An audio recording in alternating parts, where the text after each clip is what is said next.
This car was actually just wrecked about 2 weeks ago off of West Wiley Bridge Road. So these cars that we have out here, by the way, are donated by Nice Towing, which is a partner that they help us with a lot of demonstrations. They help us with a lot of classes where we can train, so there's continuing education that goes on for us. The pump's going to start here in just a minute. It's going to be a tad bit louder, but I'll try to get over it. When the demonstration's finished, a couple of these guys may hang around. If you guys want to ask them questions, you're more than welcome to do so. And we'll kind of run the drill over there as well.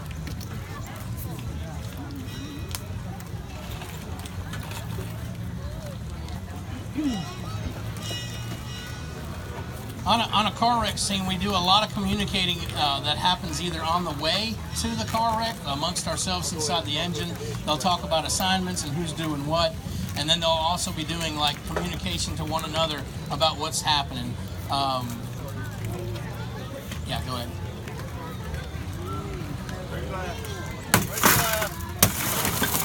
So on a car wreck, we would actually protect the patient with a sheet and or a short board, and we would actually have somebody inside the car sometimes to keep them from getting hurt from any kind of breaking glass that's going to happen. We can't really cut the door off without breaking the glass first because we don't want anything to surprise us. So what we do is we control the breaking of the glass instead of it breaking when we don't want it to.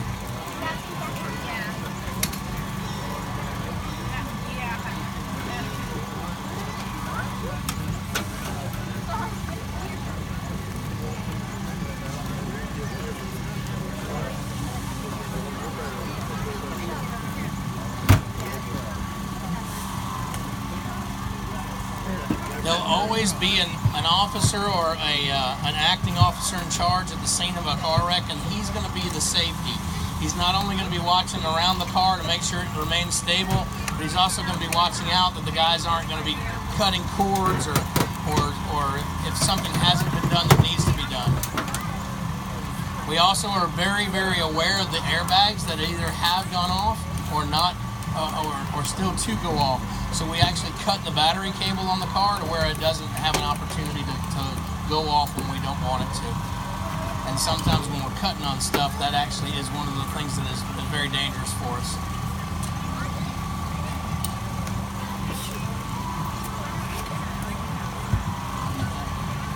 What's your name? Davis? Are you having fun?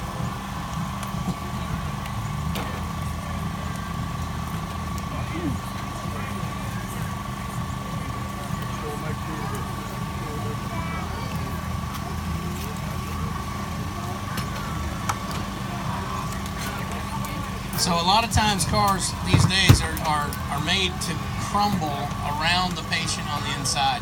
It's really, technology has come a long way. But for us, we've got to continually educate ourselves on that because we even have cars like Teslas that are completely battery operated. We have Atlanta Gaslight that run around with HG run by gas cars. So there's a lot of alternative things that are out there that we've got to make sure we're aware of.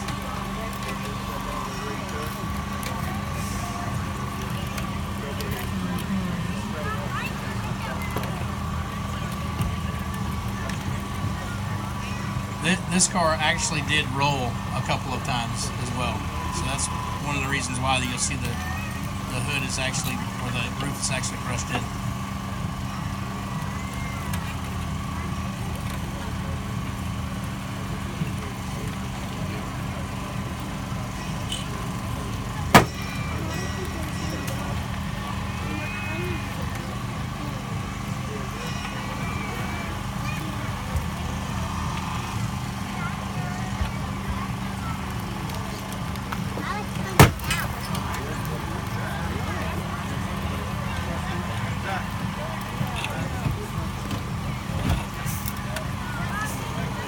What we work off of is basically a time frame. Trauma surgeons across the state, across the nation, have created a thing called the golden hour. So basically, when the collision happens, from the time the collision happens to 60 minutes to where they're in the operating room being taken care of. So we work in this 60-minute window. So sometimes we'll have decisions to make on whether we use ground transportation or air transportation, depending on whether it's a child that may go to Scottish Rite versus an adult that may need to go to Atlanta Medical Center or Grady or something like that. So a lot of these decisions get made depending on how long the extrication is going to take. So if it's in a large collision where we're now down a 60-foot embankment and now we are going to be there for 45 minutes getting these people out of the car, then we might actually have a helicopter that comes and goes and just lands ahead of time. Now we lessen the transportation time.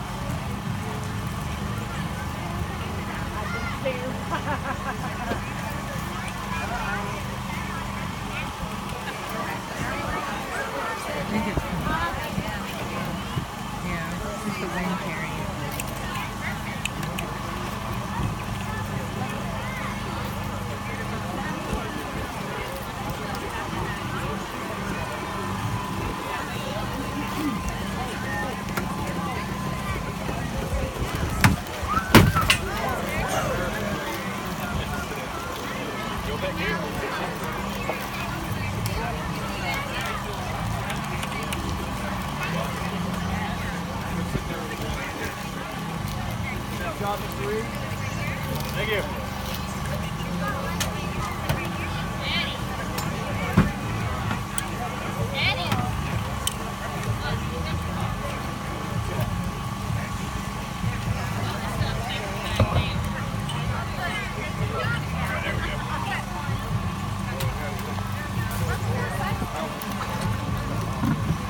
Access to patients. Sometimes they have spinal injuries and we have to mobilize them before we actually take them out of the car.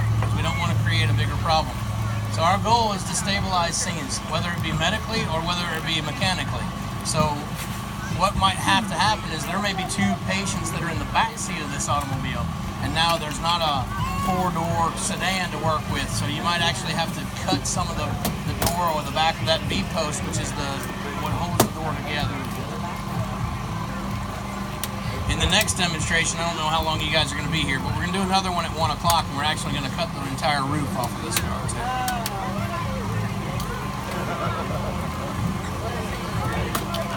Yeah, right.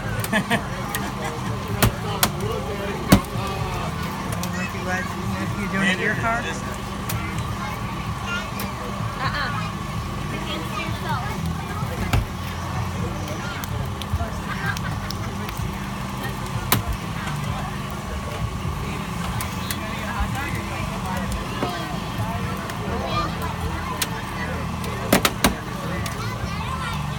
So one of the things that they're doing, we talked about gaining access to the back, it's actually called a third door conversion. So what happens is they're going to make cuts and they'll create in the sheet metal, they'll actually create another door that'll actually open and kind of pry open, if you will.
our explorers over there, they're getting ready. So if you guys make sure before when we finish up over here, just to kind of turn around and watch them, they're going to do a cool demonstration about firefighter rescue as well. So make sure you get a chance to see that.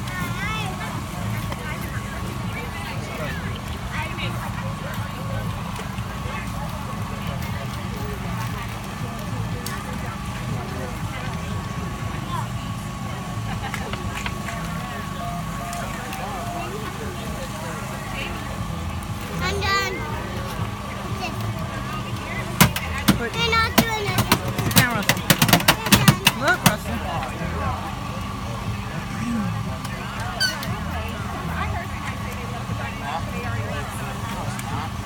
You will just... Put it down and sit down, please.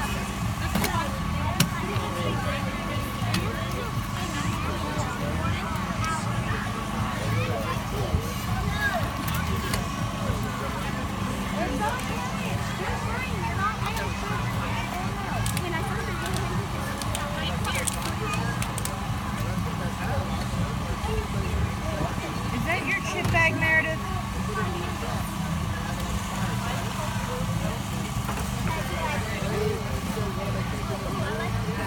Look, they're gonna rip the back part off, Russell. Look.